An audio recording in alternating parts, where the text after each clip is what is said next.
All eyes are on the launch pad here at the Baikonur Cosmodrome as summer-like weather has descended on Central Asia in the pre-dawn hours of Wednesday. The temperature is around 70 degrees, and to put it in perspective, the temperature at launch time will be almost 100 degrees warmer than it was when the Expedition 35 crew launched in December for its trip to the station.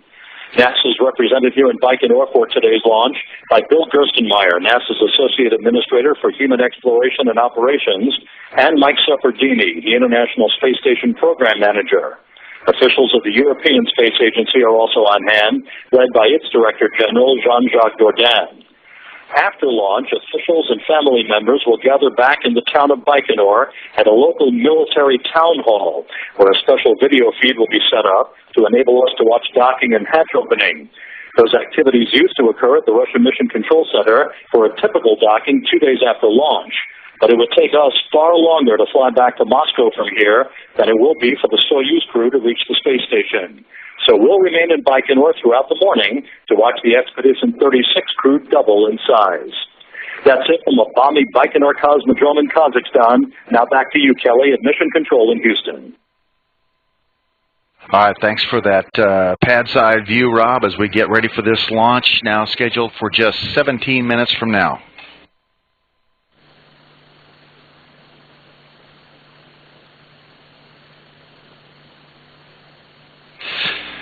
The Soyuz, of course, now standing ready to launch Karen Nyborg, Fyodor Yurshkin, and Luka Parmitano toward their home in space for the next 5 months. They'll have a very busy time aboard the space station as they welcome a multitude of visiting spacecraft, plan for several spacewalks, and continue to conduct ongoing research aboard the complex.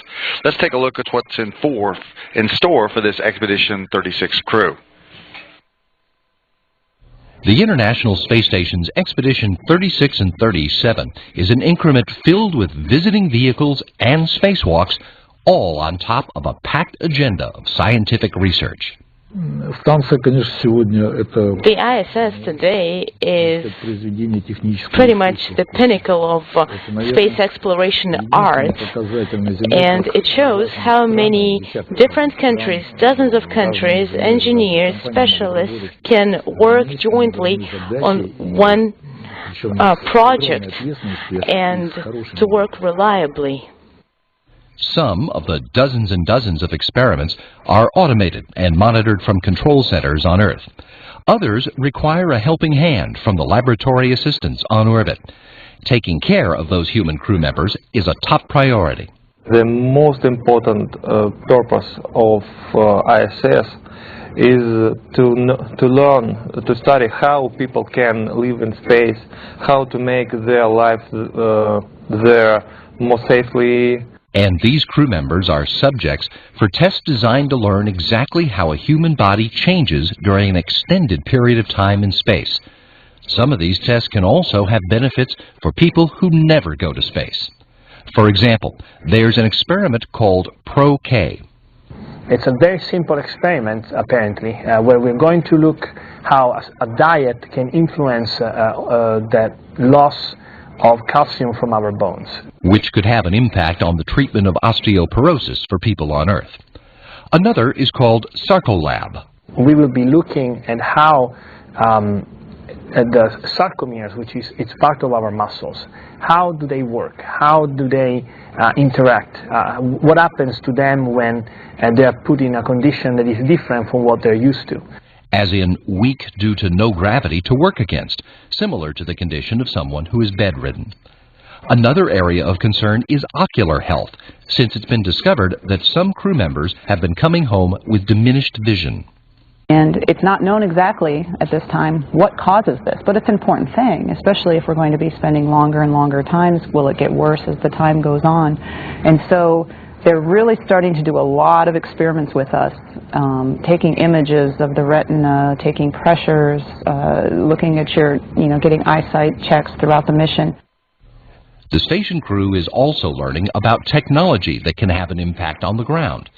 For instance, crew members are proving the efficacy of using an ultrasound to examine the spine rather than an MRI. But ultrasound is a very now inexpensive and can come in small briefcase size packaging, so that, in my opinion, would spread to lots of places on this planet that don't have the means and the financial wherewithal to get this expensive medical equipment. Among these experiments designed to prepare people for deep space missions in the future are improved countermeasures to fight the bad effects of weightlessness, better exercise equipment and protocols that are already making a difference in mitigating bone and muscle loss. Now on station we have very nice equipment. It's IRET equipment. It's physical training. It's like our gym. My second flight, it was a long flight on station in 2007. We don't have IRET, we have ERET. Yes, it's more simple. Yes, and I know about myself. From 2010, when I used IRET, my physical condition, it was more better than on 2007. But that's not all. The station's several laboratories are also hosting research in a range of disciplines that is taking advantage of the lack of gravity. The Italian combustion experiment Green Air is one of them. We will study its combustion in order to understand how to ameliorate, to make it better, so that the results of combustion, which normally are toxic substances, how to make them either disappear or reduce them to the minimum.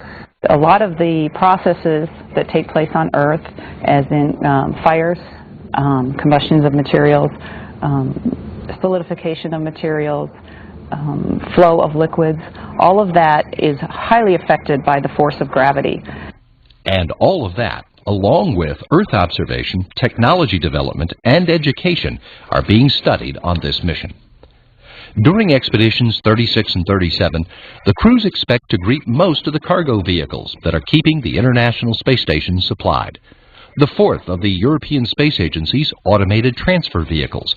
The fourth H-2 transfer vehicle from the Japan Aerospace Exploration Agency.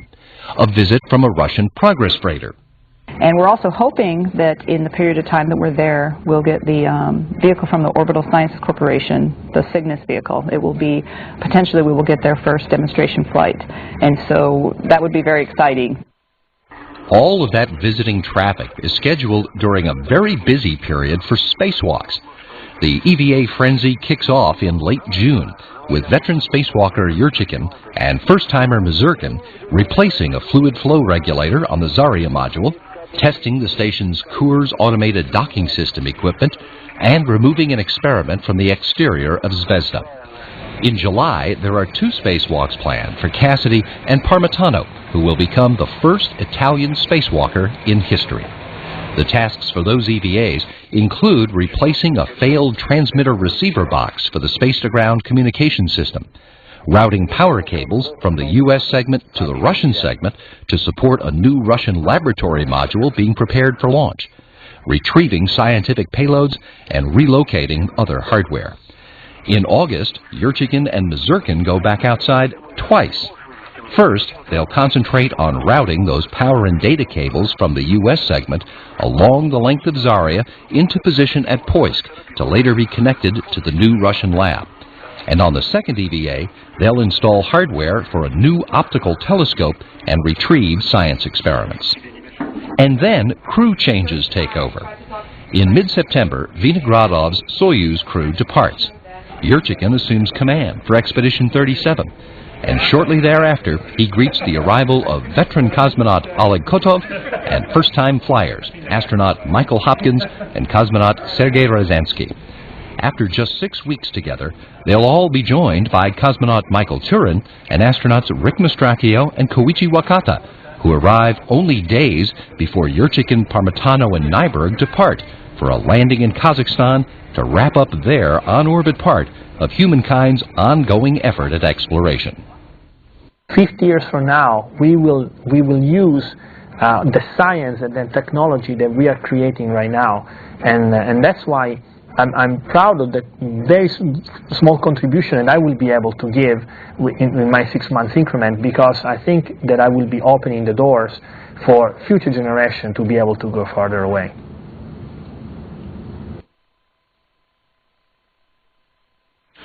This is Mission Control Houston, back now with live coverage of the Soyuz spacecraft atop the Soyuz rocket at the Baikonur Cosmodrome in Kazakhstan.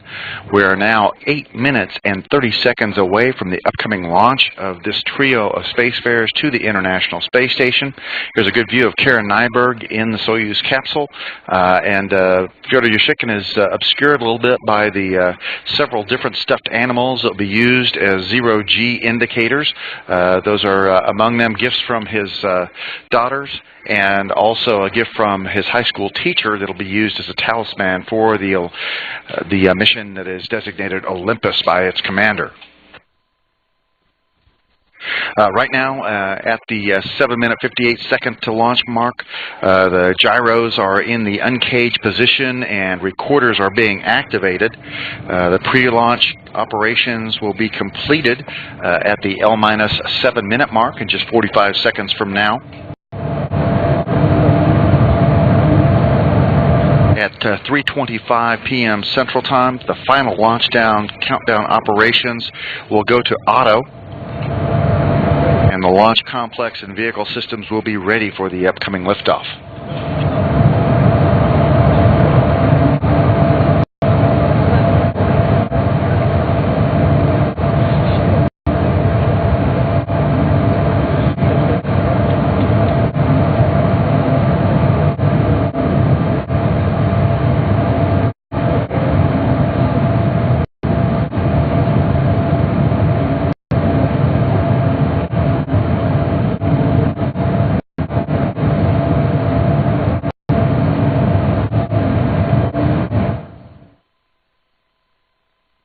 And here's another look inside the Soyuz spacecraft from another angle.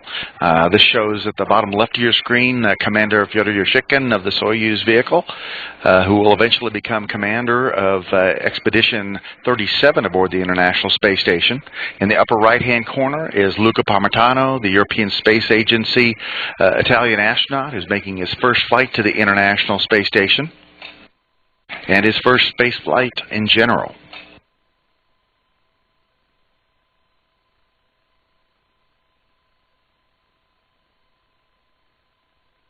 At this point, we are 6 minutes and 5 seconds counting down to launch.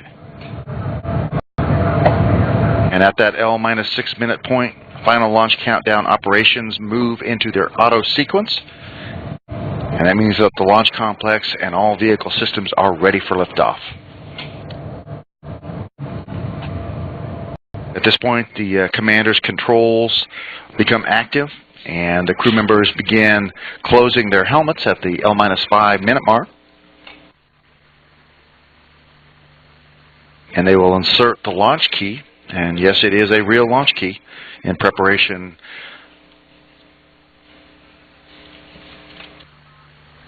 for the final vehicle activation.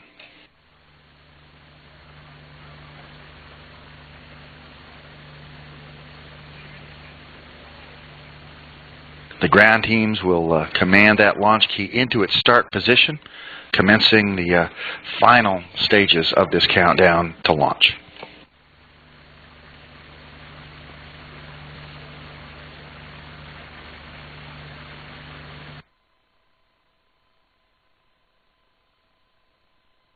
We can see Fyodor Yashkin toying with the talisman that he brought on board himself and those that his daughter sent with him.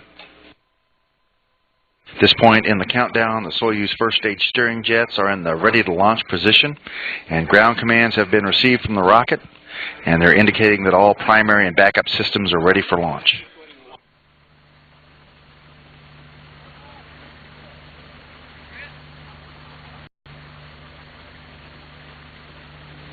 Just about a minute ago, the launch control reported that the range at Baikonur is clear and the Soyuz rocket is ready to begin its journey.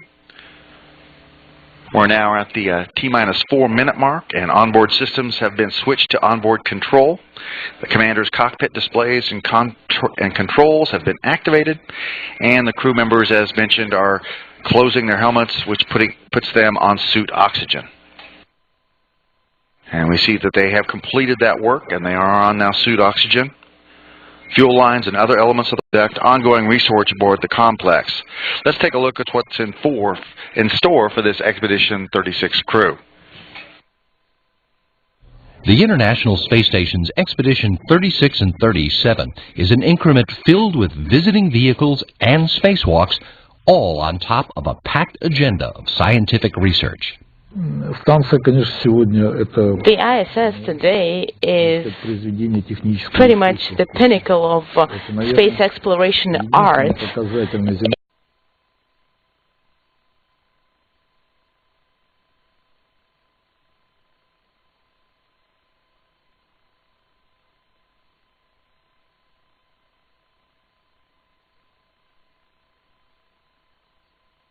All eyes are on the launch pad here at the Baikonur Cosmodrome as summer-like weather has descended on Central Asia in the pre-dawn hours of Wednesday.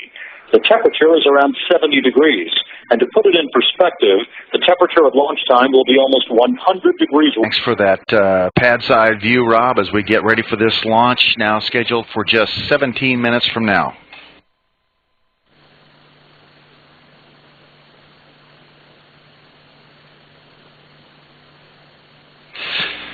The Soyuz, of course, now standing ready to launch Karen Nyborg, Fyodor Yashikin, and Luka Parmatana towards their home in space for the next 5 months. They'll have a very busy time aboard the space station as they welcome a multitude of visiting spacecraft, plan for several spacewalks, and continue to where a special video feed will be set up to enable us to watch docking and hatch opening. Those activities used to occur at the Russian Mission Control Center for a typical docking 2 days after launch. But it would take us far longer to fly back to Moscow from here than it will be for the Soyuz crew to reach the space station. So we'll remain in Baikonur throughout the morning to watch the Expedition 36 crew double in size. That's it from a balmy Baikonur Cosmodrome in Kazakhstan. Now back to you, Kelly, at Mission Control in Houston. All right, warmer than it was when the Expedition 35 crew launched in December for its trip to the station. NASA is represented here in Baikonur for today's launch by Bill Gerstenmaier, NASA's Associate Administrator for Human Exploration and Operations, and Mike Seppardini, the International Space Station Program Manager. Officials of the European Space Agency are also on hand, led by its Director General, Jean-Jacques Dordain.